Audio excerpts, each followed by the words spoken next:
The Mesa Chamber of Commerce Inside Business Podcast brings you a unique view of Mesa through its vibrant business community and the subjects that are important.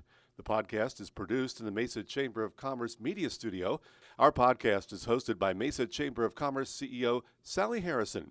Please enjoy this episode of the Mesa Chamber Inside Business Podcast.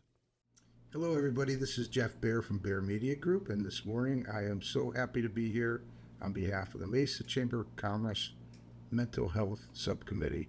So we have an exceptional guest with us today, Kristina Sabetta. I've had the great pleasure of knowing her, working with her. She's the Executive Director of NAMI, Valley of the Sun, and Kristina is going to share some good information with us this morning. So let's begin by telling us a little bit about yourself and your role with NAMI, Valley of the Sun. Yeah, well, thanks, Jeff, and thank you guys for having me.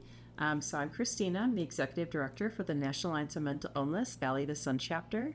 So we serve all of Maricopa County and part of Pinal County. I am a licensed social worker. I've been in the field for about 25 years. I specialize in running smaller nonprofits and especially around mental health advocacy. I personally am a peer, which is how I got into this field. I'm a survivor of bulimia. I lived with depression and anxiety most of my life and dealt with some postpartum after having babies. So I know all too well how real it is, how important it is. And so now mental health advocacy and nonprofit management is my divine purpose, and that's why I'm here. You do a great job of it. So for those that don't know anything about NAMI, tell us a little bit about it. And one other thing, you mentioned the word peer.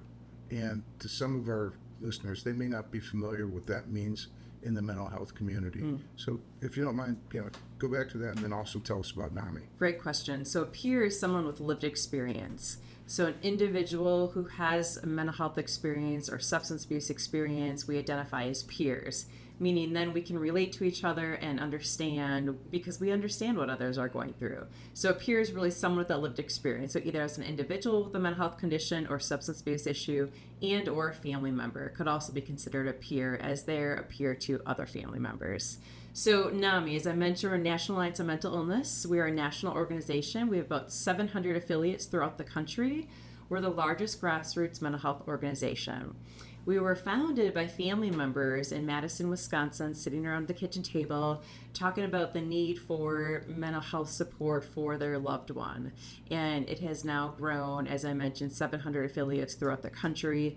We have started serving family members who have loved ones with serious mental illness and expanded. We're now in schools, campuses, and I'll chat a little bit more about our programs here in a bit. But we really emphasize the lived experience. All of our programs are completely free. Say that we are the best kept secret. We are a small organization but mighty, and many folks don't realize that we're here. So excited to be here today and let folks know that we have this free service available right here in Mesa. So Kristina, why is mental health such an important issue right now, especially in our community? People are suffering. They are hurting. People are seeing suicide as an option, even though we know suicide is a permanent solution to a temporary problem. We know that mental illness is treatable. We know recovery is real and hope is possible. We are seeing one every 11 minutes. In America, we see one person every 11 minutes die by suicide. That is not okay. We are burying our loved ones. We see folks with schizophrenia, 1 in 10 die by suicide, some research shows. So we know that folks may not know that there's help. There's stigma around the fact that they have a mental health issue. And so it's really important that we encourage folks to get the help that they need, break down those walls of stigma, because health is mental health. And without it, we're not addressing the whole person. Stop the stigma. Right. What types of programs and support groups does NAMI, I said the wrong word there, NAMI, Valley of the Sun, and I know better than that, don't I, Kristina? You're good. We do it all the time. So we offer support groups. We offer support groups for individuals with mental health conditions, as well as support groups for family members. What's nice about NAMI is that we make sure our support groups are tailored to the community. So if we are working in, say, a Spanish-speaking community, we will make sure it's a Spanish-speaking support group. If we are working with the LGBTQ plus community, we will make sure our facilitators, our leaders, and the members are represented from that community.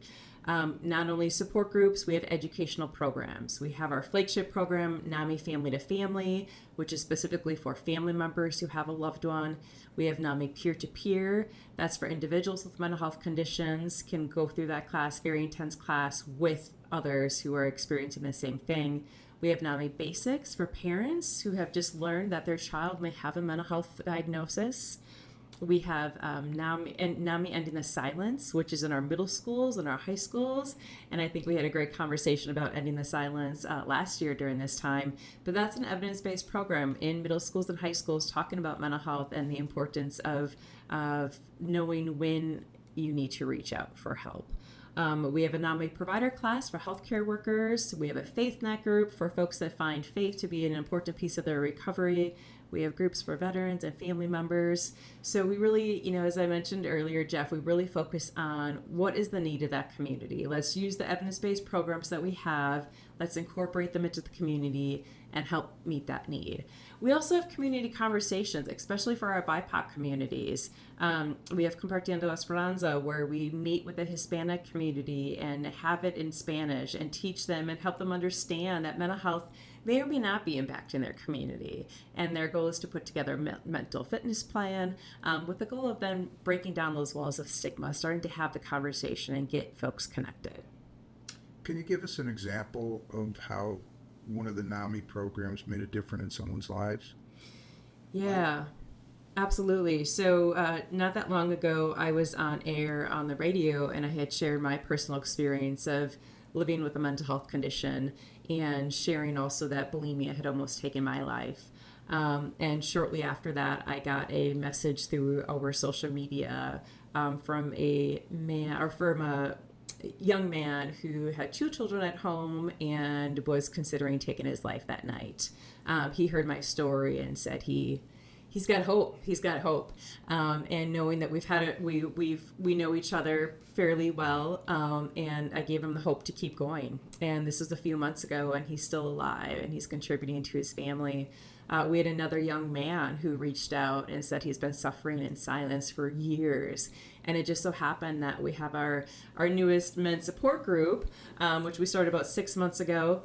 He called, again, he happened to be male. He had a weapon in his backpack.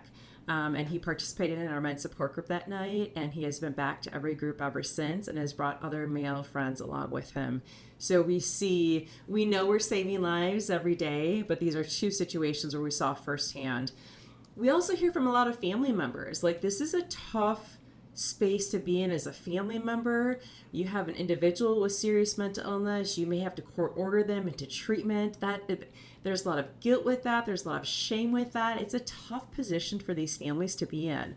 And so hearing those family members just come back and say, I'm not alone. There's other family members who are out there that are struggling, and it means a world of difference. How do you keep track of all these programs?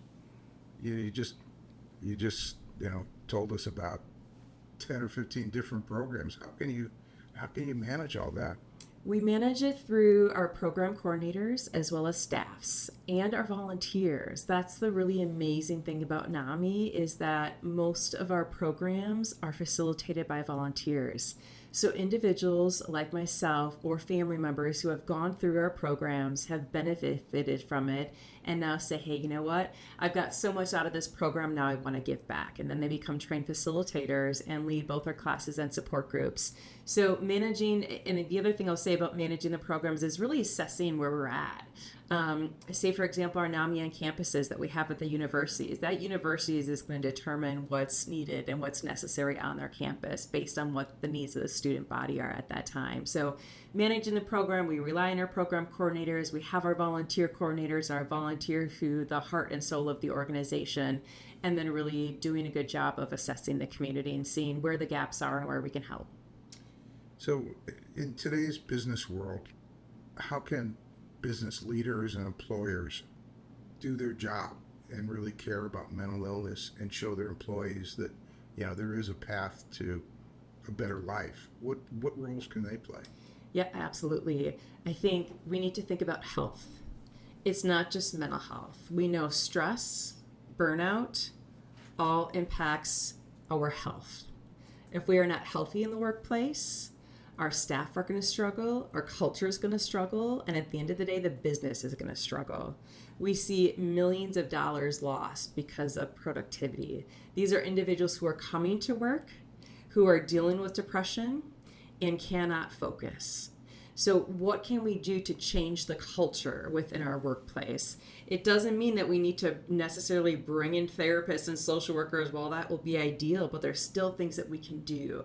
We need to care. It's a culture of caring. It's a culture of recognizing burnout and stress and connecting folks to our EAP programs, connecting folks to providers outside of our workplace, and just letting them know that we care, checking in with them.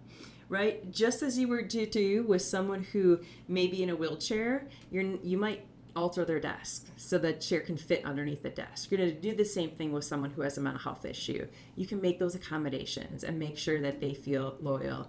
And I'll tell you, Jeff, being in this field and employing folks with mental health issues also, when I make those accommodations and I let them know that I care and that I see them, I still expect them to do their job, but when I let them know I care and I make those accommodations, the loyalty that I receive is pretty incredible. So it pays to invest in our staff, it pays to change the culture. What a great answer, Kristina. That really was. Thanks. So folks want to get involved. Yeah. Not just individuals, but let's go back to the business leaders. What can they do? Yeah, business leaders, bring in education into your workplace. Call us. We'll come in and do a training.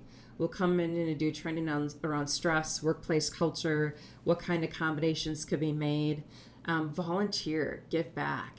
We encourage people to get involved in our NAMI walk. We all know someone who's struggling with a mental health issue, if it's not ourselves. We all have a son or daughter who's struggling. We all know someone who has died by suicide.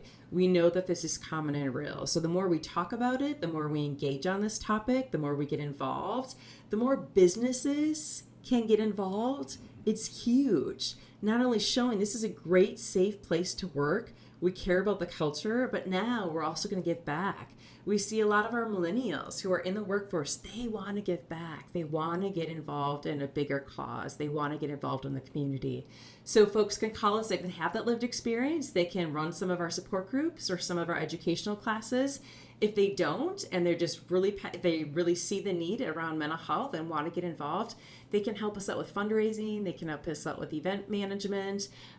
We have administrative volunteers who help on a regular basis. Event planning. There's a lot we can do. As I mentioned, we're a small organization, but we serve all of Maricopa County, so we have a large charge.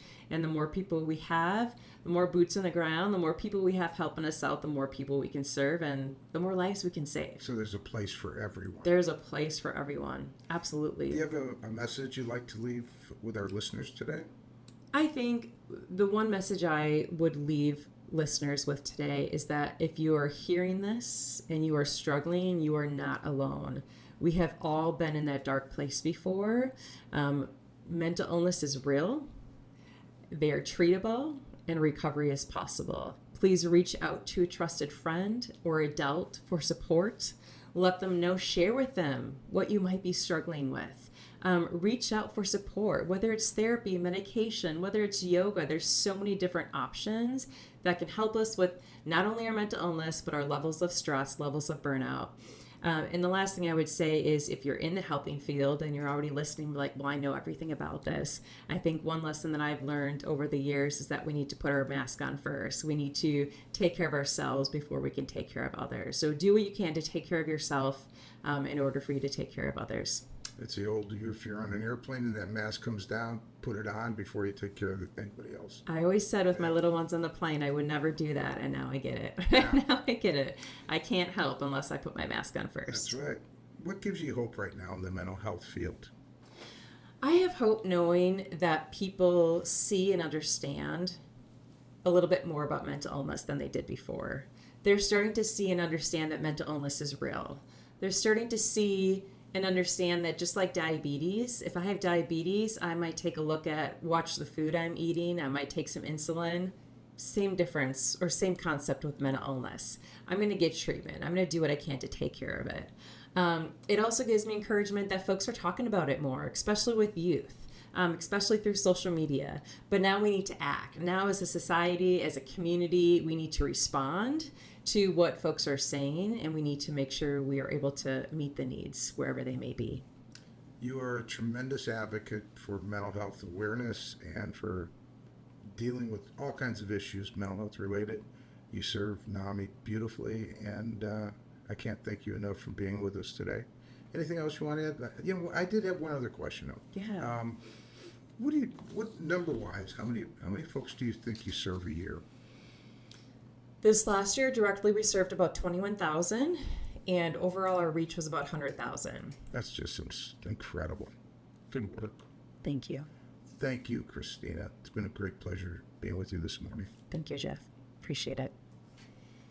This has been a Mesa Chamber of Commerce Inside Business podcast. You can find all podcast episodes at iTunes, Spotify, or your own favorite podcast website. You can also find them online at mesachamber.org. Content of this podcast is copyright the Mesa Chamber of Commerce, unless otherwise noted.